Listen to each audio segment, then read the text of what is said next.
Your full Fourthwing summary is here. Please kindly subscribe our new YouTube channel. Thank you. Fourthwing starts off with our protagonist, Violet Sorrengail, getting ready for conscription day. Despite training her whole life to enter the scribe quadrant, where people study and make meaning of history, her mother, also the general of Navarre's army, has forced her to enter the Riders' Quadrant at Bastiath War College, where riders bond to dragons to defend the nation of Navarre. Navarre's enemies include other nations, who ride griffins. Violet's older siblings, Mira and Brennan, who is sadly now passed, both joined the Riders' Quadrant. The siblings' father was a scribe and also has passed. Mira greatly protests General Sorrengail's order, not only because she fears for Violet, but because she knows that Violet's condition makes her more prone to injury. We learn that Violet is frailer than most people, as her bones break and ligaments tear more easily than usual. This results in Violet being familiar with pain, causing her loved ones, like Mira, to fear for her life as she attempts to join the Riders' Quadrant. Resigned to her fate, Violet packs her bag before she leaves for conscription day. In her pack she has many of her favorite books, including a book of fables that her father had given her. Mira starts going through her things to eliminate items for a lighter, more strategic pack.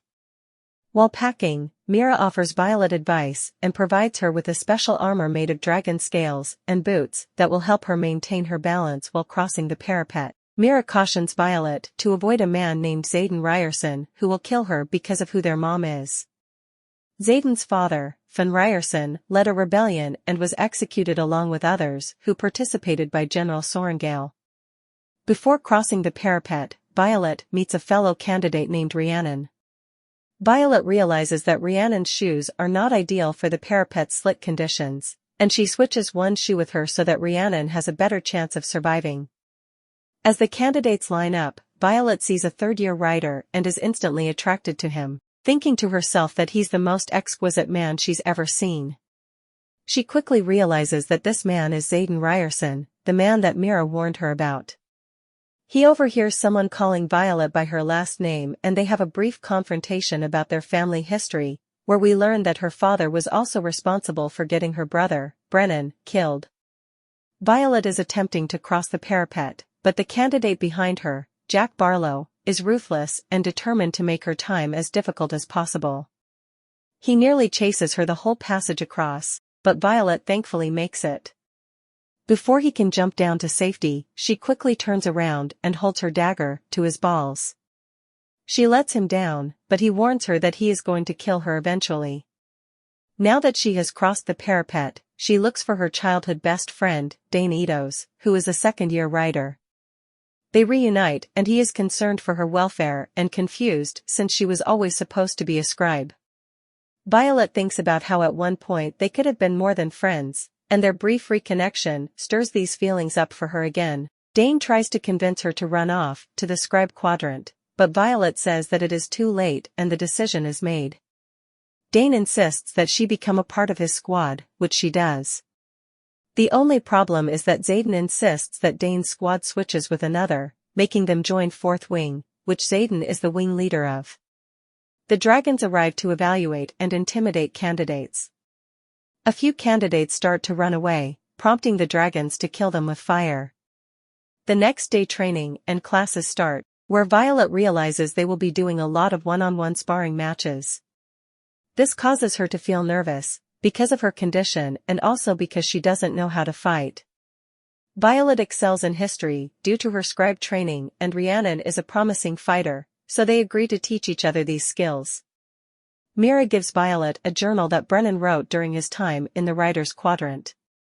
From this, Violet realizes that she can figure out the sparring schedule ahead of time and she starts poisoning her opponents so that they are easier to take down. One night, when she is trying to locate bark for a poison, she has to hide because she spies Zayden and other Marked Ones gathering.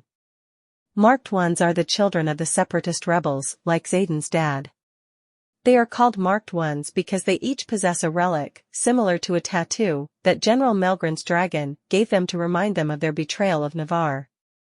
Violet finds this meeting interesting because Marked Ones are not allowed to gather in groups of more than 3 people, because General Melgren's signet power is to see the outcomes of battle. which he cannot seem to do when groups of marked ones gather. She stays hidden and eavesdrops.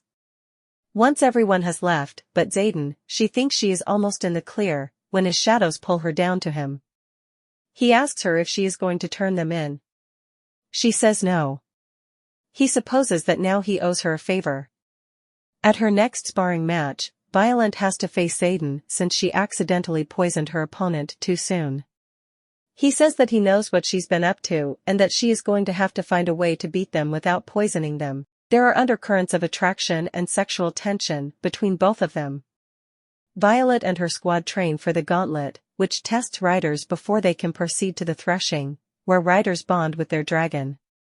They get numerous attempts to practice this if they survive. Violet struggles throughout the gauntlet obstacles, but one of her squadmates, Aurelie, falls to her death. At the final gauntlet, Dane pleads with Violet to not go through with it, as he fears for her life. She says she has a plan and to trust her. Violet uses the gauntlet structures and a dagger to her advantage to survive, but knowing that her method is not the typical way riders pass the gauntlet. Amber Mavis, the wing leader of Third Wing, wants Violet to be punished because what she did was not an adherence to the rules. Violet argues that it is, citing the Riders' Codex. Violet ends up in no trouble because her cleverness resulted in a perfect loophole. The riders' next challenge is to walk in front of the dragons so that they can observe in what is called Presentation Day. Violet sees a smaller golden dragon and is instantly curious. The gold dragon is called a feathertail. Everyone is confused because the dragon looks smaller than full-grown dragons, so they debate what she is.